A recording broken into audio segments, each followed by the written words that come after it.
Hey readers, how are you?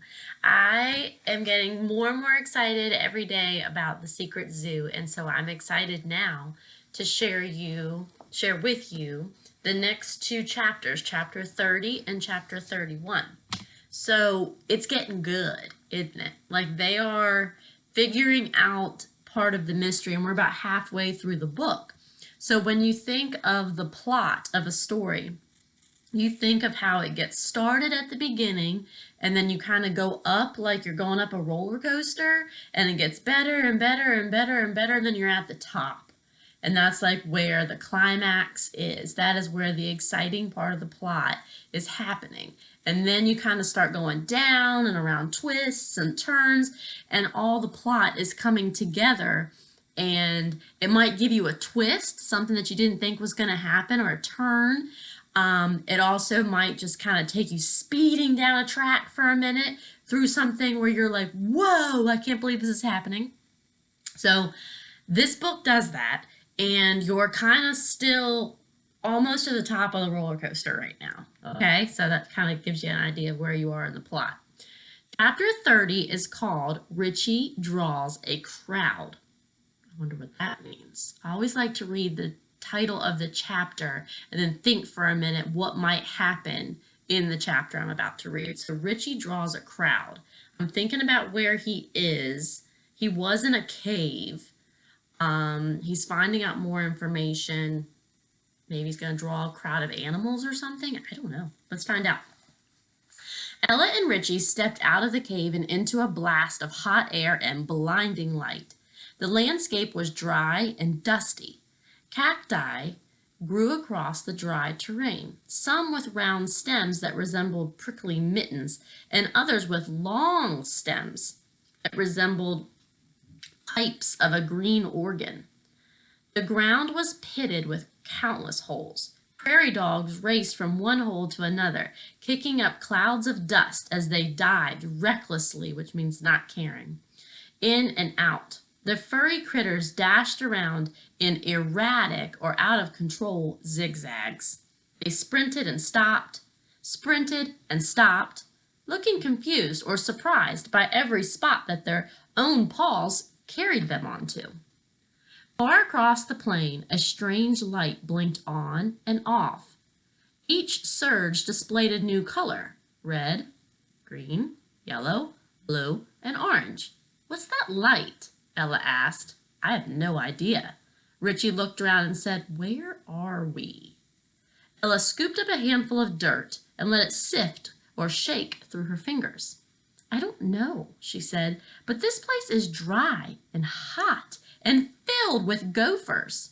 "Stop calling them gophers. They're prairie dogs." "Whatever," she said. "Look, Richie, I only know what you know. We crawled through some kind of secret tunnel and wound up here. This doesn't make sense to me either." "Will any of this ever make sense?" Ella thought about it. "I hope so. Maybe it will just take a while. Come on. Let's see what there is to see." She started out across the flat terrain, and terrain is another name for, like, the ground. She started out across the flat ground. "Like the bear," Richie said, hurrying after her. "The who?" "The bear. The bear that went over the mountain. You know that song?" He threw back his head and sang, The bear went over the mountain, the bear went over the mountain, the bear." "Richie! Went over the mountain to see Richie." Okay, hold on a second. Richie reached into his backpack and pulled out his flashy metallic running shoes. They glittered in the sunlight. "Let me put on my walking feet first." I like this kid. He's funny. "Great," Ella moaned. "You're going to blind the gophers with those sparkly things." Richie tied his shoelaces, and the scouts headed off. After a while, they took off their jackets and crammed them into Richie's backpack. In no time, sweat dripped from their brows, so they were sweating so much, and their hair stuck to their foreheads. Occasionally, a prairie dog sat on its rear end and peered up at them. The hard, fixed stares of the rodents suggested that they expected something from the children. At one point, a gang of prairie dogs started to follow Richie. Their eyes were riveted on his running shoes. They chased his feet in little zigzags, stopping and starting abruptly and then crashing into one another. "Look, Richie, you have a fan club," Ella exclaimed. "Yeah, what's up with that? I guess you're not the only one who likes those shoes." Richie glanced at his heels. "You think they like my shoes?"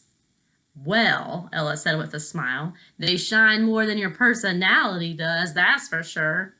Richie took a few steps forward and watched the animals rush around his shoes again. As the scouts made their way across the dry landscape, more and more prairie dogs tagged along behind them.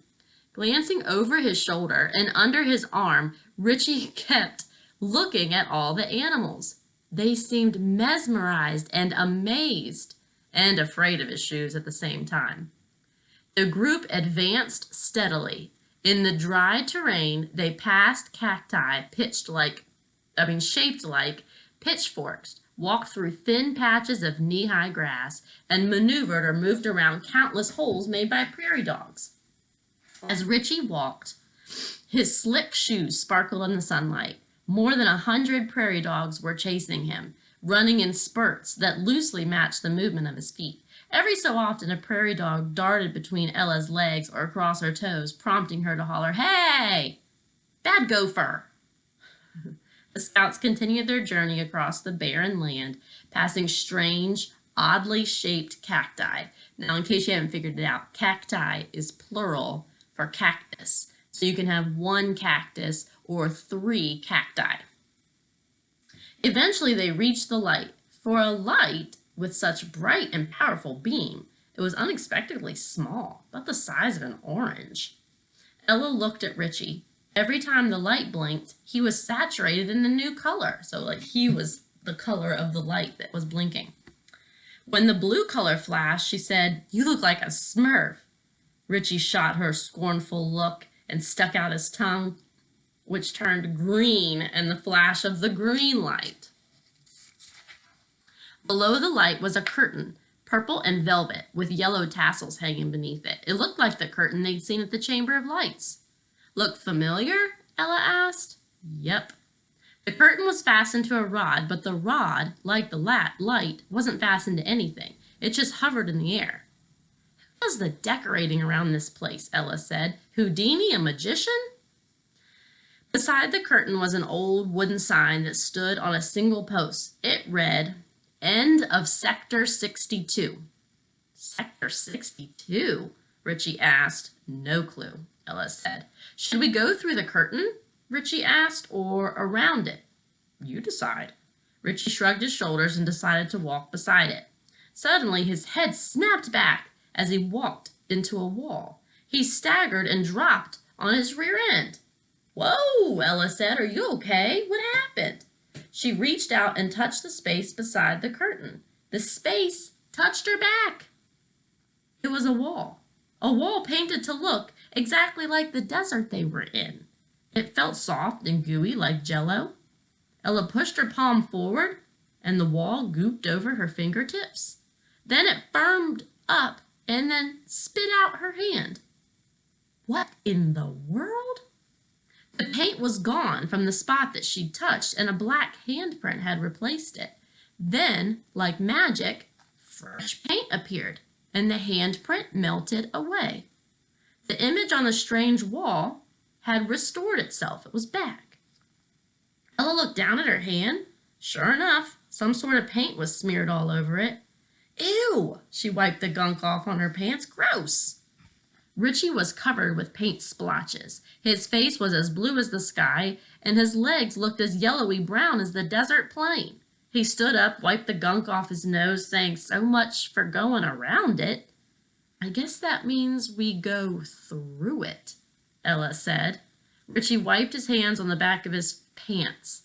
"Ladies first," he said. She shook the tension off of her shoulders, gingerly stepped forward, and grumbled, "Always the gentleman," as she pulled back the curtain.